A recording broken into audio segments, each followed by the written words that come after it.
হয়, কলিয়াবৰত প্ৰলয়ংকাৰী বানপানী শিবিৰতে থাকিব লগা হৈছে বানাক্ৰান্তসকল। আৰু এই মুহূৰ্তত মই কলিয়াবৰ তিনিআলিত উপস্থিত আছোঁ। আৰু কলিয়াবৰ তিনিআলিৰ যি ৩৭ নং ৰাষ্ট্ৰীয় ঘাইপথ আছে, সেই ঘাইপথৰ মাজৰ ডিভাইডাৰতে স্থানীয় যিসকল লোক আছে, সেই লোকসকল থাকিবলগীয়া হৈছে। ৩০টাকৈ পৰিয়াল থাকিবলগীয়া হৈছে। এইদৰে গোধনৰ লগত একেলগে থাকিবলগীয়া হৈছে। আৰু বিপদসংকুলভাৱে কিন্তু এইসকল লোকে এইদৰে ডিভাইডাৰত থাকিবলগীয়া হৈছে। আমি পৰিৱেশটো দেখুৱাইছোঁ।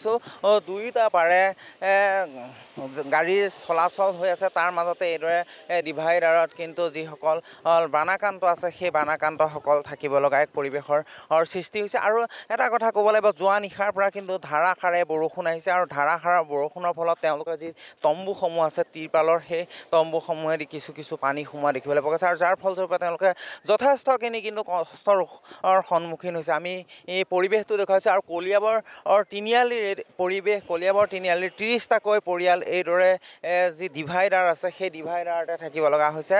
পৰিৱেশটো দেখুৱাইছোঁ। এগৰাকী বৃদ্ধা, সেই বৃদ্ধাগৰাকীও কিন্তু এইদৰে আশ্ৰয় শিবিৰতে আছে। আৰু 90 ঊৰ্ধৰ এই বৃদ্ধাগৰাকীক যেতিয়া বান হৈছিলে, তেওঁলোকক কোলাত কৰি আনি এইদৰে আশ্ৰয় শিবিৰত ৰাখিব লগা হৈছে। আমি এই পৰিৱেশটো দেখুৱাই আছোঁ আৰু কিছু কথা পাতিম। আপোনালোকে ডিভাইডাৰতে থাকিব লগা হৈছে।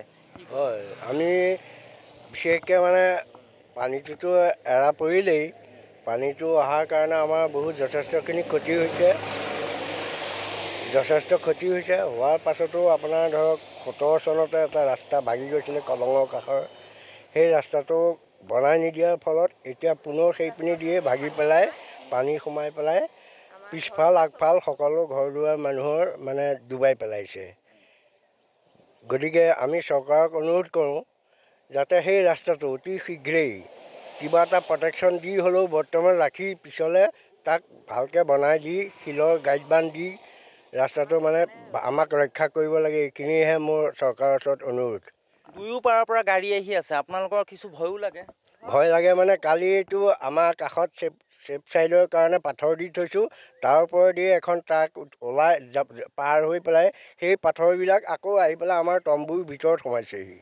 গতিকে কেনেবাকৈ ধৰক মানুহৰ মূৰে চূৰে পৰিলে বা গাড়ীখন কিবা কাৰণত পাল্টি মাৰিলে আমাৰ ৩-৪টা একেলগতে ৩-৪টা আমাৰ ঘৰ পৰিয়াল বাগৰি পৰিব লাগিব। নিশ্চয়কৈ আচলতে এইসকল লোক অনিশ্চয়তাত আছে। আৰু অনিশ্চয়তাত এইদৰে তেওঁলোকে দিন ৰাতি পাৰ কৰিব লগা এক পৰিৱেশ হৈছে। 90 ঊৰ্ধৰ আইতাগৰাকীৰ লগত কিছু কথা পাতিবলৈ চেষ্টা কৰিম। আইতা, কেনেকৈ আহিলে পানী হওঁতে? আনিলে ল'ৰাহঁতে ধৰি আনিলে, আহি নোৱাৰো ধৰি আনিছে। এতিয়া কালিৰ পৰাতো বৰষুণ দি আছে, আকৌ বৰষুণ দি আছে আৰু ইয়াত কষ্ট মষ্টকৈ আছোঁ আৰু তম্বুৰ তলত। খোৱা বোৱা কিবা কৰিছেনে? খোৱা বোৱা ঈশ্বৰে যি দিছে তাকে খাইছোঁ আৰু ভগৱানৰ মাল।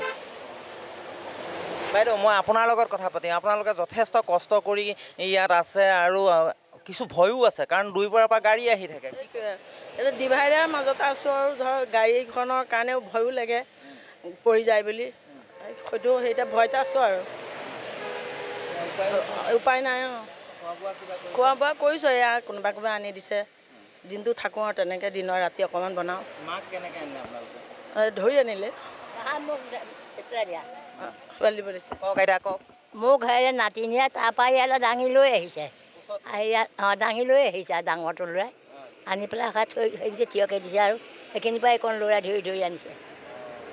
নিশ্চয়কৈ আচলতে 90 ঊৰ্ধৰ এগৰাকী আইতাক নাতিনীয়েকে দাঙি লৈ আহিছে কোচত কৰি। আৰু তেওঁলোকে কিন্তু এইদৰে এতিয়া বিপদসংকুলভাৱে যি এই ৩৭ নং ৰাষ্ট্ৰীয় ঘাইপথৰ যি ডিভাইডাৰ আছে, সেই ডিভাইডাৰ আছে সহযোগে দৃশ্য দেখুৱাইছে। দুইটাৰ পাৰৰ পৰা কিন্তু বৰ্তমান গাড়ী আহি আছে।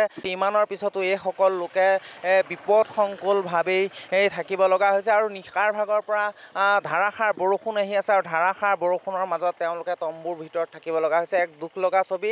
আৰু এই ছবি আমি কলিয়াবৰ তিনিআলিৰ পৰা দেখুৱাইছোঁ। আৰু কলিয়াবৰ তিনিআলিৰ এতিয়া ৩০টাকৈ পৰিয়ালে কিন্তু এইদৰে দিন ৰাতি পাৰ কৰিব লগা এক পৰিৱেশৰ সৃষ্টি হোৱা দেখিবলৈ পোৱা গৈছে।